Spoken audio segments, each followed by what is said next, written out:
Hey, I'm Sith King. And I'm Sonic Sons. And we watched So 80s It Hurts, the movie.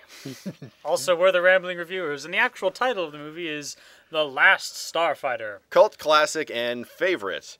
And I was serious, it's so 80s it hurts. It's, yeah, I say it's definitely a cult classic type of a thing, you know. It's got a unique vibe, I guess, sort of. And you gotta. It definitely followed what's called the monomyth. The monomyth?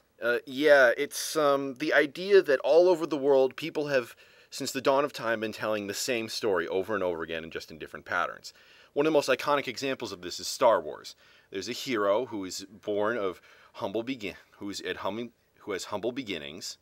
They live a normal life until they get a touch of magic or something that shows them the world is much bigger. So they explore magic a bit, but then try to return to their old life, only to discover the call knows where you live. Meaning that they can't go home again until they embrace the larger world. The adventure that they're supposed to take, yeah. Precisely. Yeah. So then they succeed in their adventure, essentially. Yep, and once they've grasped magic, then they are capable of living a fully happy and productive life. Yeah. I'm simplifying a lot here. Yeah, but I hadn't heard the term monomyth, but I know what you mean there. The hero's journey, that's what they call it. Hero's journey, yes. Yeah. I heard it called the monomyth. Okay. Nash has a rather excellent review of it. I'll be sure to show it. So yeah, it's, you know, you walk in, I mean, I think right from the title, you're like, The Last Starfighter. I think this is going to be an adventurous, mildly cheesy sort of 80s deal. And it is. It is. And if that's where you walk in with those expectations, it delivers. Precisely. You know?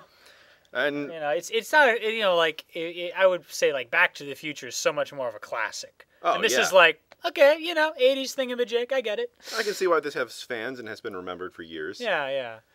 I like that it joked about itself a bit. What's the guy's name? The lizard guy. He's like, you know, I always wanted to be in a desperate battle against terrible odds. Like, there's a little genre savvy in there, you know. Oh, and then Centauri was like, oh, okay, well, if you don't want to have a glorious adventure and save the universe, I can take you back home right now. He's just so smug as he says this. Like, he's sure that there's no way that Alex will ever take that option. Yeah. And then the very next scene, it shows Centauri driving him off the planet. Fresm. I'm going to lose so much money on this. I know. Okay, one thing that I was disappointed on, and I admit this is totally my fault. Yeah. When I heard the term Star League, I was totally thinking this was a Battletech movie. Or Mech Warrior, whichever one you choose to call it. But, wow, the Star League is... How did they survive this long? Everything in this movie is, like, so tiny, essentially. It's okay, we have over 100 worlds, and our entire armada consists, first off, only fighters and no carrier ships of any kind. No carriers, no frigates, no destroyers, no dreadnoughts. All right. Secondly, our entire fighter fleet consists of about 20 guys. Against a force that they pretty much say has conquered the rest of the universe. Which we've managed to keep out by building literally a giant wall in space.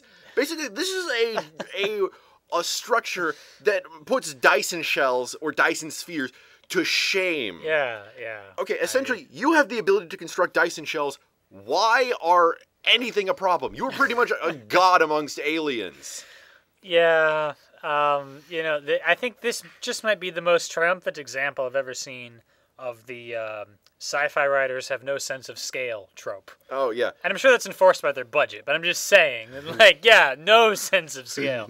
Like, apparently, oh, the frontier has been breached. It's this hole that's, like, maybe 30 feet wide. Which is all they needed to put yeah, I know, yeah. Oh, and then, like, apparently you can go from Rylos, the planet where most of the stuff happens on, to the frontier in 6 minutes. Yeah. With sublight drives. And our one ship can, like, destroy all the other ships. Oh, because it's a super prototype. It's a super prototype. This is a particularly trope-heavy one. Oh, it is. This is so trope-heavy, and I wouldn't be surprised if someone was just like, what the hell? This is a boring movie. But I don't know. It's got some sort of Narm charm, you know. It does. It's you know, like you just know what you're getting into with this, and they do play with it a little, like with a bit where he's replaced with a robot, and the robot like takes off his own head at some point, and he's like trying to fix his ear. And they're just like, the scriptwriters are goofing around. Like, and then he takes his head off. Like, aha! Oh, my favorite part is how he reacts with the head. Like, he hears the noise behind him. The hands have to go out and physically turn the head. And then once he gets frustrated, so he reaches out his hand, reaches around the head to the nose, places his hands on his nose in that perfect gesture of frustration. Yeah, you just have to, like, see it. Yeah, it's... I think it says a lot about the sort of nuances of performance that can really make or break a movie, because if you had everyone taking this real straight up seriously, it would be so lame. And you can tell some of them are just having the time of their lives with their performance. Centauri was great. Yeah. If anything, I got a very strong Q vibe from him. Yeah. Not in the terms of omnipotence, but just the flippancy, the looking out for himself. Yeah, but, sort of dickishness, like the sort of sympathetic dickishness, I want to say. Charming trickster. Charming trickster, yeah. Yeah. And I love this quirky little town we're in, you know, where people are all shouting. It's like a mobile park, you know, and they're all shouting to each other like the news of the day, and you know, Alex is about to win or about to beat the record on this video game, and the entire town like comes out of their mobile trailers to come watch him. Like freaking grandma's there, you know. Oh, and speaking of someone with very old grandparents, you know, that can't be easy for them to go upstairs when they probably have arthritis. I love at the end. My hips and knees are killing me, but I must see this electronic game record be beaten. So I love at the end where like Alex is coming down the spaceship, and then his alien friend comes down, and suddenly Grandma or one of them has a freaking shotgun. Like, what are you doing? You're like, put the gun down, Grandma. You know, like, where did she even get that? And that's just it, though. It's you have to know when a show should take itself seriously and when you should have just weird little things like that pop up. And this is the sort of show that needed the weird little things. It had the weird little things. Yeah, and it had them. So that's what gives it its charm, you know. But yeah. I mean, you can't say, like, you know, what, the villain was incredibly transparent, you know, the hero is obviously our hero. Yeah, I actually like Lord Zed better than the villain. This guy actually seemed pretty weak. Yeah, but then he got overthrown by his own people. So also, anyone who watches Babylon 5, yeah, the bad guy looks kind of like a Minbari. He just has hair right around the back there and a big forehead. Actually, I mean, he's a member of a bunch of, you know, most of those Minbari-ish people are good guys. Yeah. So, a lot of people look like Minbari. There you go. Yeah, and the bad guys look like a combination of the tree people from Doctor Who from the second episode where they're on the sun platform to watch the Earth get destroyed. Look like a fusion of those and the Jem'Hadar. Yeah. I will say this too. We noticed that there was a different. There's sort of categories in how we rate our movies and like what degree of gore or sex or something is allowed, and with a certain attitude, you're allowed to have a certain set of, you know, rules, sort of implicitly. Like if you look at, you know, I imagine like this is like your sort of teenager type of audience aiming for here. The people who play video games and fantasize about saving the world. Now, if you take that to the modern age, let's look at the Avengers, right? And it's the same sort of thing. Hey, we love superheroes and all this awesomeness. Modern Avengers has like no blood, you know, and nothing like really gross. And certainly nobody looking at Playboy magazines, if I recall. No 10-year-olds looking at Playboy magazines. No 10-year-olds looking at Playboy magazines.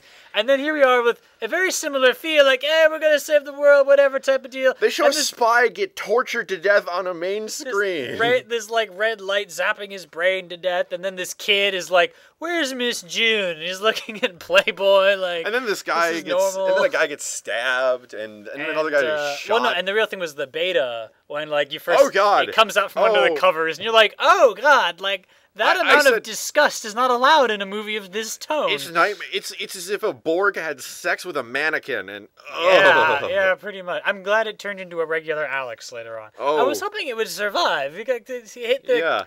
I was thinking it would. I think I was thinking it would come out of there like the Terminator with like all the flesh peeled off its skin. I thought maybe they'd just find the head. I love when he's all like, "Okay, look, I'm not actually Alex." He's like, "What?" And the guy shoots him, and he's like bleeding green with circuitry. He's like, "Yeah, see." No, that is his exact words. Yeah, see? And he gives this little expression like, well, what are you gonna do? I just, again, the subtle making fun of yourself thing, is neat stuff. We have a generic 80s girlfriend in there. That's actually what I called her. That's what he called her. I don't even know her name. I'm just calling Maggie, her. but Maggie. I just called her, hi, generic 80s girlfriend. Yeah. It's a very fun movie, but yeah, it's not like really a classic, but go see it once type of thing. It's a cult classic type of thing. Yeah. It's go find out what 80s was like, kind of. And again, if you want like really memorable stuff from the 80s, I go immediately to Back to the Future.